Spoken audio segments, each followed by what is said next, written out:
سب کو ایکوٹ کر دیا گیا، کیا کہنا آپ کا؟ You see, the judgment is totally erroneous and neither based on evidence nor based on law. It is against the criminal justice system of the country. So naturally, if the judgment is erroneous, then we have to approach the higher court, and the higher court is the high court, where we will go and we will appeal. On what ground, on what capacity you are going to move? This is the ground. That findings are erroneous. The court says that there is no evidence, whereas we say that there is plenty of evidence, enormous evidence. Dozens of persons who are highly placed officers of the government and highly placed journalists, they have deposed about the role of these accused persons, and still they have been acquitted. Thank you, sir. ہم اپنے اس عظیم الشان ملک میں تمام مسلمان ہمیشہ سے عدالتوں کے فیصلے کا عزت احترام اور رسپیکٹ کرتے آئے ہیں اور انشاءاللہ ہمیشہ کرتے رہیں گے.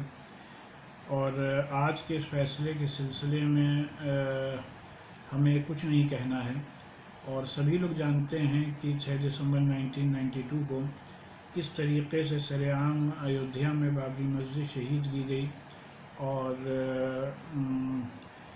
قانون کی دھجیاں اڑائی گئیں. اور آنریبل سپریم کورٹ نے بھی بابری مسجد کیس فائنل ججمنٹ میں یہ بات واضح طور پر کہی کہ Muslims have been wrongly deprived of a mosque which had been constructed well over 450 years ago. پھر آگے سپریم کورٹ نے یہ بھی کہا کہ unlawful destruction of the places of worship Babri Masjid کے سلسلے میں کہ وہ ان لافل ڈسٹرکشن تھا. بہرحال اس کا کوئی مجرم ہے کہ نہیں ہے، یہ عدالتوں ہی کو فیصلہ کرنا ہوتا ہے. اور اب مسلم آرگنائزیشنز بیٹھ کے یہ طے کریں گی کہ آگے اپیل کرنا ہے کہ نہیں کرنا ہے، اور اپیل کرنے کا کوئی نتیجہ اور کوئی فائدہ حاصل ہونا بھی ہے کہ نہیں ہونا ہے. یہ آنے والا وقت ہی بتائے گا.